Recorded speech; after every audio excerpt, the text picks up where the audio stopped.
Hey juniors, today we're going to start talking about slavery in the colonies. So in the top right hand corner of your notes page, go ahead and write 7/28, 2014, and right below it, write slavery in the colonies. Our essential question for the day is, why was slavery a part of colonist life, and what did it feel like to be a slave? The essential question does need to be copied in your notes page, so pause the video and go ahead and copy the essential question down.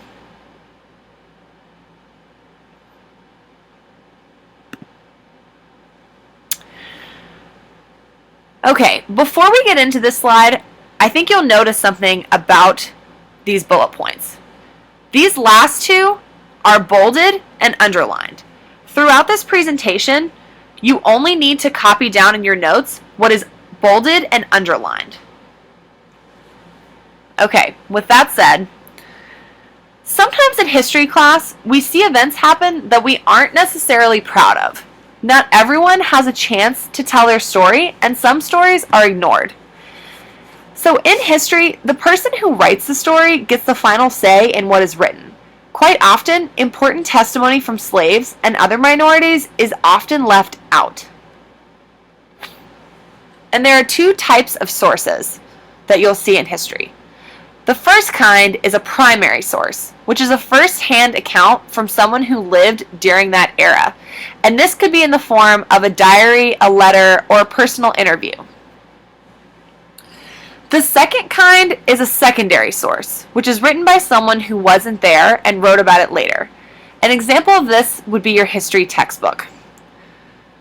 So go ahead and take a moment and copy down the notes that are bolded and underlined, and pause the video if you need to.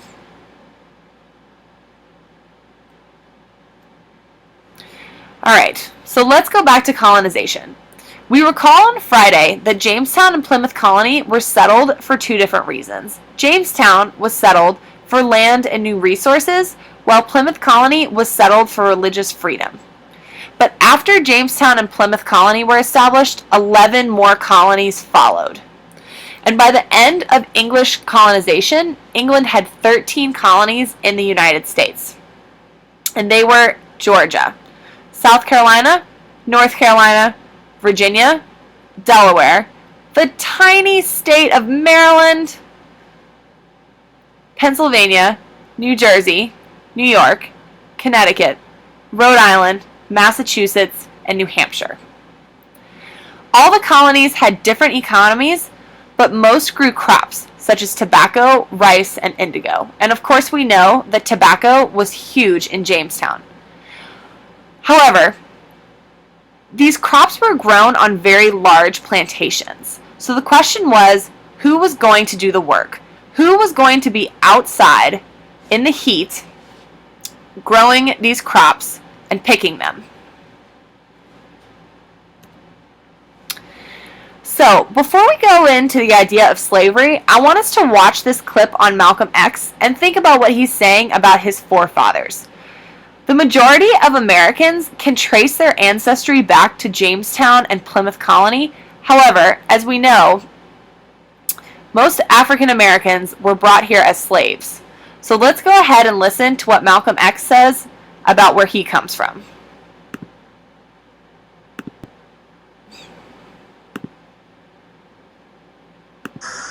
We are African, and we happen to be in America.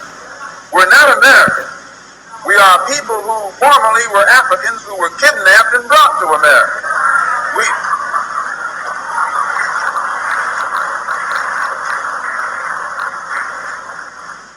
Our forefathers went the pilgrims. We didn't land on Plymouth Rock. The rock was landed on us.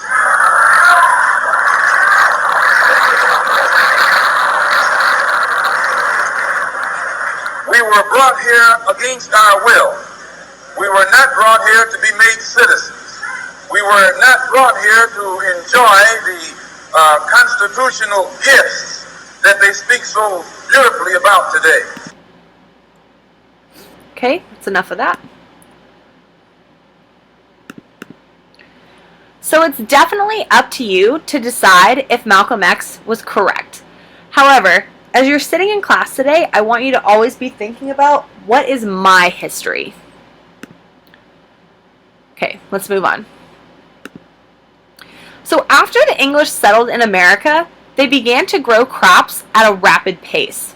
Once all the colonies were established, the colonies existed based on the profits that they got from cash crops. If the colonies weren't making money, they could be shut down. So it was very important that the colonies were constantly making money. Now, remember Jamestown? We know that it survived because tobacco was introduced and the colony thrived as a result. And it was no different in the other colonies. Other southern colonies, such as North and South Carolina and Georgia, did the same thing that Jamestown did, and they were soon growing indigo, tobacco, and rice. However, as I said previously, the colonies needed a workforce to grow the large number of crops that were needed to sustain the colony's future. So make sure you get this last bullet point copied down. As we see, it's bolded and underlined.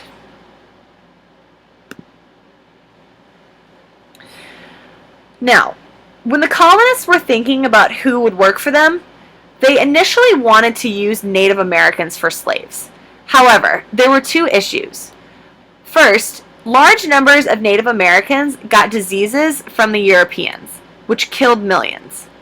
And as a result, the Native American numbers were just too small to create a workforce.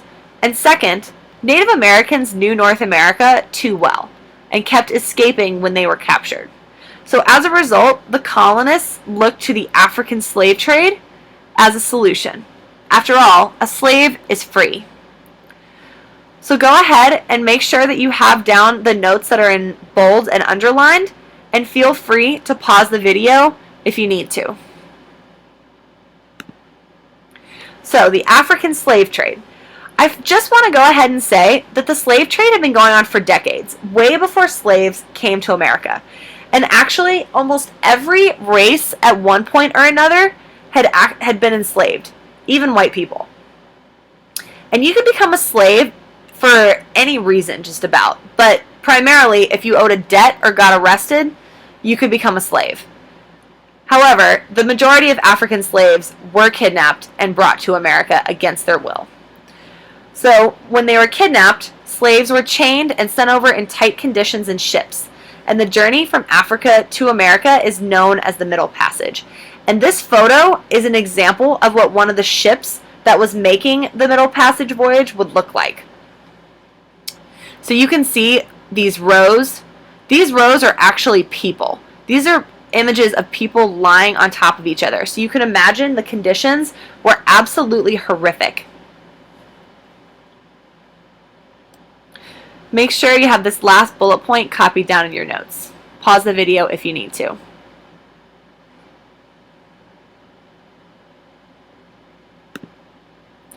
So once slaves got to America, they were often sold at auction and separated from their families.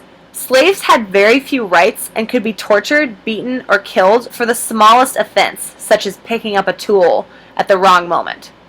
They worked long hours on plantations doing farm work. And it was not fun farm work. They were out in the heat, picking cotton, tending to rice paddies, all kinds of different things. So slave religion and song was a large part of their lives. Most of their songs were about sorrow, hope, agony, and joy. But they had very little time for either one of those things, as they worked such long hours. And this photo here is an example of what a slave might look like from long ago.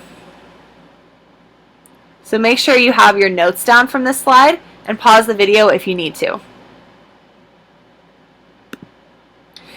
Okay, as we move into our guided and independent practice, I want us to think about two questions. And the first one is, why did the colonists use slaves instead of hired workers? And how would you feel if you were in this situation long ago? Okay guys, that's going to be it for Intro to New Material today. Thanks for listening. We're going to move into our guided and independent practice.